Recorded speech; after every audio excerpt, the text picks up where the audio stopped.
Shawn Culbertson, welcome to Inside the Den. It's a real pleasure to have you on. I feel like we've grown quite close over the last few months. Yeah, I think so. As we've geared up for season 2. But first of all, how are things and how is your excitement level as a minority owner in the team as we're, at the time of recording, less than 3 weeks out to the start of the season? Yeah, things are good. Yeah, I'm definitely excited, optimistic. I thought that last year on the field, it's a first year program, and I guess struggles are expected in that first year, but I expected more on the field. But we didn't put things together. But off the field, what a tremendous business off the field, which is great because that's the backbone of this whole endeavor. So fast forward, we've got Frank Yallop taking the reins as head coach, and he's got a nice assistant coach stable behind him. Some very qualified players that are entering their coaching career, and who better than Frank to kind of mentor them. So I'm excited about that. We've already seen some nice signings coming through, some quality players, guys that have experience at the college level, as well as USL2 experience. So, I'm excited for it, man. Yeah, I actually just spoke to Frank earlier today on the phone. He just dropped me a call, just checking in as we gear up to the season, just letting me know that he'll send off to me a couple of things that he's got ready. And I think that just is testament to the man that is coming to downtown McKinney this summer. You've had the pleasure of spending a little bit of time with him as he was starting to come into town, and then, of course, signing the contract. What were your first impressions of Frank when you spent that full day with him? What were your first impressions? Man, so unlike Frank, he didn't look me up and study who I was, but I looked him up and studied everything about him. And I thought I knew everything about him, and you and I even talked, and we filled in all the blanks, and so I was well prepared on who he was. But he's a phenomenal human being. I know he's a great coach, and I don't know what that's going to mean this summer. Time will tell. Yeah. But he's a phenomenal human being. He's a really great guy. I think when we first we met that Friday, don't know each other, don't really know what we're doing, don't know the song and dance, walking around downtown McKinney. I run into one of our players from last year, and I'm with Frank Yallop, and he's smart enough to put it together like, well, is that the new coach? So we're on this little secret agenda here. But as the night went on, that night was myself, Omar, and Frank. As the night went on, it was great. Just hearing the stories from him, but it wasn't. Frank, he doesn't want to talk about himself. No. So he's very interested in what we're doing here, who we are as people, what we're doing with families. He's a great human being. Yeah. When we left that weekend, I was extremely fortunate to have met him, and I was very excited and happy to have him in my Rolodex. And I thought that's where we would go. I thought maybe this, we just dipped our toes in the water, and that's where it would be. And I was completely fine with that, So to let it run its course and see that he's going to be our second head coach of the Chupacabras, I'm extremely excited about that. I think that when the fans meet him, they'll realize what a great person he is. Mm-hmm. I think when the players play under him, they'll realize how professional he is, and they've all studied up on who he's coached in the past. And if you or I or our young players, we'd be excited about that opportunity as well. Yeah. And I think on the field, there's a couple levers that coaches can pull that, get us a point here, 2 points there. So it'll be interesting. I'm excited about it. Yeah, I'm truly thrilled to have Frank as the head coach, especially for myself back home in the UK. A lot of my family, certainly of a particular generation, know exactly who he is because of the amazing job that he did as a player with Ipswich Town. But we're not here just to talk about Frank. We're here to talk about you, Shawn. And I would love to know how your journey actually started with the Chupacabras. I've heard many things from lots of different people on how they got involved. Sheila, for example, from Stuff.io, first met Hitch and Jamie. Excuse me. First met Hitch and Jamie just out in downtown McKinney. She was wearing a Qatar soccer jersey, and that's how she got involved with the team, just from that kind of conversation. Was it a similar story with you? Where did it all begin? Yeah, so soccer's been a huge part of my life. I've got a 19-year-old son that plays. He was a member of the squad last year, and he's playing in college, coming home here shortly. My wife played in college. I played in college.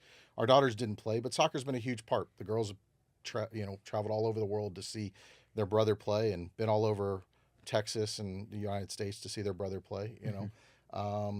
And when he left, man, he graduated and he left, and actually he took a gap year and he went to Spain, so he really left. And I suddenly realized, like, I don't have anything to do on the weekends in terms of soccer. Yeah.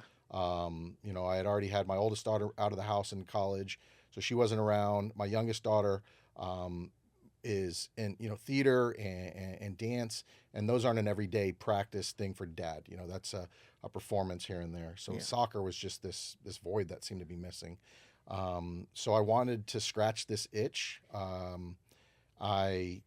I put an application in with the NPSL for a McKinney team. I was going to go. Wow. I was going to go about it myself, just run a McKinney team myself. And they came back and said, "Hey, look, the next step is you need to speak to Michael Hitchcock so that he can vet you." And the thing is, I knew who Michael Hitchcock was. I knew who Hitch was, and we had worked together. I had actually given him checks for sponsorships for the Denton Diablos. So, like, we knew each other, but didn't really know each other. Never really actually met in person. Yeah. It was all emails and texts. So they said Hitch needed to vet me, and I said, yeah, no problem. So I went up to Pro Rel and the shop. I went up to the Pro Rel soccer shop, and I met with him, and we got to talking, and I realized that he's from McKinney, and I'm here in this area, and I want to do this, and he's got this idea. And so we just started kicking around this idea, and it turns out he had a great idea that he wanted to birth. I had an idea that I wanted to do, but I was smart enough to know this man knows what he's doing. He's done it time and time again. I've seen the businesses he has that work with these clubs to make it work. And my ego, while I do have one, my ego was enough that I could say, hey, man, I'll step aside if you want to run this and lead this. I'll just jump on board, give some sweat equity, and do what I can. Yeah. So when I left that day, there was no deal. When I left that day, I actually told Hitch, let's have coffees over the next few weeks. Let's get to know each other. And in a month's time, you may say, this guy's a complete jerk. I don't want to have anything to do with it. Or, we'll do something and set the wheels in motion.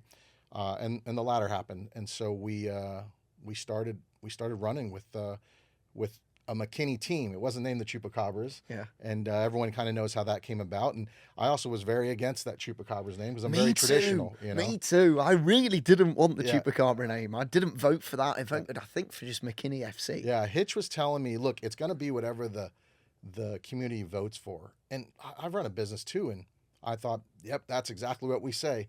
Yep. It's going to be whatever you vote for, but it's not going to be that. But it was. And when it got announced, I was thinking, okay, yeah, I don't know about this. And then I started seeing people buy the merch and started seeing that. And then I realized this is a little bit more than soccer. This is a business that we're trying to run. Mm-hmm. And I do like those updates about the merchandise sales. Yeah. And I do like the potential of this and the media that gets out, where even in the bad media, like, who is this team called the Chupacabras? It's fine, It doesn't roll off the tongue for me whenever I say it to anyone, especially a footy or a soccer fan. But yeah, it's turned into something pretty special, and I think we're only just getting started, and I think you know that. Yeah, I've been here now working with the Chupacabras for the past, not quite a year and a half. I think it's just over a year or so now that I've kind of been involved with the team. And like I say, look, I was not a fan of the name either, but seeing how people connect with it that come from out of town, especially up at Pro Rel Soccer Shop. Yeah. Outside, if you've never been, there's the Chupacabras logo on one window and the Pro Rel Soccer Shop logo on the other. The amount of people that just come into the shop because they see the logo because they're either Mexican, so it's part of their folklore. They're from Puerto Rico, it's part of their folklore. Or like a couple of weeks ago, I was in the shop just doing a few things, and a couple from New York came in. and we're like, hey, what's all this about? Found out about the team and left with a couple of T-shirts. And I think that has been such a cool development. And like you say, it's certainly taught me a few things. I think about the soccer culture in this country, because I think it's less so about what actually happens on the field. I think it's more about building that relationship with the community, and the fact that the community have such a say in this team, I think, is why we're heading into season 2 with such anticipation, right? Yeah. No, and that's the part that, linking up with Hitch, he knows that. He's got that, years and years of experience in the marketing side of soccer that, when I approached this and I wanted to start my own team, and I thought, man, how hard could this be? I've run a manufacturing company. I can do this, I know a lot of players in the area because of my background with my son. So we'll put together a team and we'll play, and, what are we trying to get? 500 fans? That's what we'll do, and I know myself, and I would have given everything for those first few years, but I probably it would have died out on me. I wouldn't have had the infrastructure to keep it going. And I just said 500 fans, and we had, 3,500 average fans, 3,600 average fans. Yeah. We're looking at numbers and meetings, and we're putting these numbers out there, and they're just, it's crazy to think that, and they're attainable and based on what we've seen. Yeah. So, I think that the pathway for where this club can go is great, and I think people are starting to,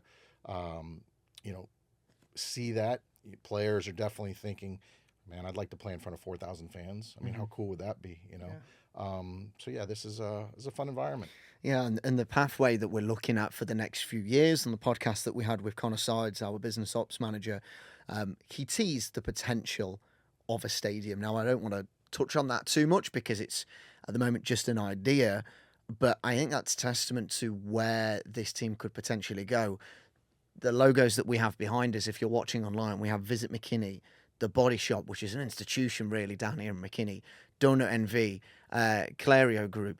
These are all companies and sponsors that are just so excited, not just for this year, but for the next few years to come. So what are your ambitions with this team? We've got promotion and relegation coming in. There's a lot of different ways that this team could go, but what's your burning ambition for them? Yeah, look, to even be talking about having a stadium is pretty surreal, but it tells you, how well we did last year in terms of the consumer, the fan, just the fan base and the attention that we drew.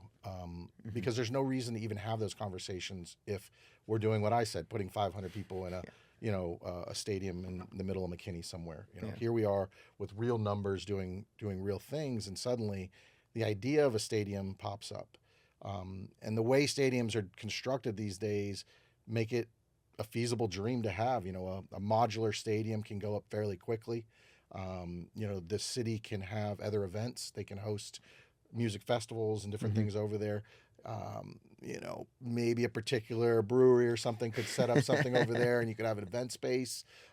There's a lot of things, and I would be lying if I, said that I couldn't pull up ChatGPT right now and show you a rendering that I've already done of that stadium.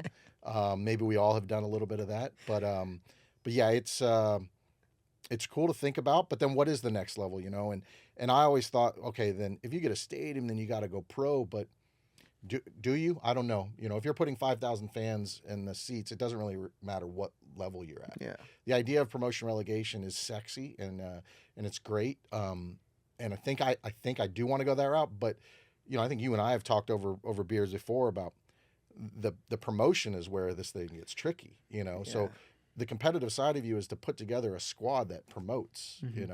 And we don't have Ryan Reynolds type money, So when you put that squad together, and they're seeing it too, they have Ryan Reynolds type money, and they're seeing what this can do as you climb that ladder. So in the States, it's going to be, I think, USL 1 and then USL Championship and then probably USL Premier. I'm sure that's what they'll call it, or D1 or whatever it's called. And it gets increasingly more expensive as you go.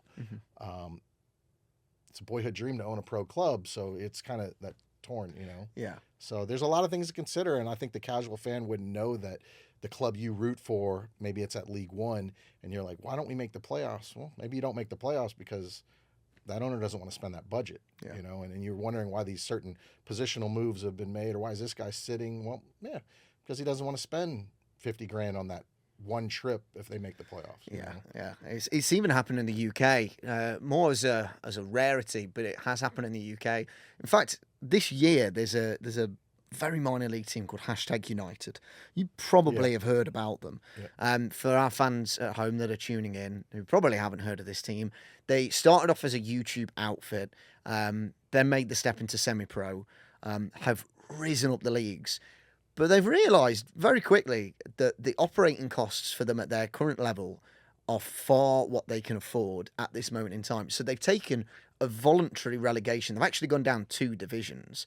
They've had a lot of backlash over it, but they are realising that if they want to sustain their club for the next 20 years, they need to take a few back steps. And I think we'll see that now over the next few years in the USL, across all the divisions. Fans will want them to be playing at the highest level possible, but there will be some owners that go, well, actually, if we want a team in 10 years, let's just slow the horses down here and maybe then we'll build to that. So perhaps that's what we'll do with the Chupacabras. Perhaps not. But I'm sure we'll see. Something we will definitely see, though, is your son out on the field this year. Dylan Culbertson, really excited to have him back as part of the team. How's that been for you as a father to see your son play for, I'll say your team, but you know what I mean by that? Yeah. No, it's obviously I'm very proud of him. Coming into last year, he's my son. He's an owner's son, but there was no signing of him in the spring. He showed up around, May 1, May whatever, and he went to the training, and I very much remember the text on like day 2 of, hey, they just offered to sign me, and he was excited. Like there's nothing, laid out for him, or there was no, me talking with the staff saying, hey, he's got to do this. You got to play him here. And for him to go out and start the first match away and then start the first home match. Look, there's 2 sides of this for me. I love my son. You've seen our interaction. He's great. He's a great kid. He's a great human being. Pretty dang good soccer player as well. And we have a really close relationship. The USL 2 level is a high level. I was very happy as a dad to see him start. But then on the other hand, on the business side, I was like, maybe we could have had a deeper roster than that, and he'd be pushing for this. So I was torn. For the rest of my life, I'll get to see, and if this stadium gets built, I'll get to see that very first lineup, and he's in it. And as a father, that's great, But yeah, he wasn't the only one in the family. My daughter Cadence, Dylan showed up and did what he had to do, and he's done it his whole life. He plays, he trains, and repeat. He represents the club, but he knows how to do that. And Cadence, my oldest daughter, she is studying music business in college, and she came back and basically was the lead intern for the block party, and coordinating the food vendors and the activities and everything. And that was completely out of, she had never done anything like that. And so, I'm proud of Dylan. He's great, but I kind of expected him to do that. For Cadence to come back and do this, and I actually got to hear her on the phone with people, and I got to hear her interact and how she's very, very professional. I got to see her go through frustrations about people canceling a last minute and different things. So we got to work together in times. I was extremely excited and happy for her to do that as well. And then the third one is my youngest daughter, Kaylee, who only did one thing for this team. She promoted, and she definitely cheered, and she supported her brother. But then she gets out on July 5th and sings the national anthem in front of, I think, our biggest crowd. And to tell you I was nervous watching Dylan at any moment, no. I mean, I'm a typical dad, like, oh, yeah, I don't want him to get an own goal, don't want him to mess up. But, I've seen it, I was on pins and needles when Kaylee was singing. I just knew the negative that could happen if her voice screeched and some kid in the stands got that on video and put it on social media or something, And so I was so happy when it ended, and I was so proud of her to do it. And now that she's done it, whether she's going to do it again, I have no idea, but I know she can. And so that was great. And it was on Dylan's birthday. He was there, and a lot of the players turned around I think they knew that Dad was a bit broken up that day about like nerves. And so even some of the boys, Carson Burton, turned around and gave me a thumbs up. So that was cool. So yeah, it was a big family event, and I leave my wife out. My wife was sweat equity. She helped anything that was needed from Cadence block party. She's there to help. Anything that we needed, as a club, she was there. So yeah, I mean, Cadence was fantastic. I worked with her as one of the interns last season. She did quite a lot for the social media, actually. We had a lot of fun with that.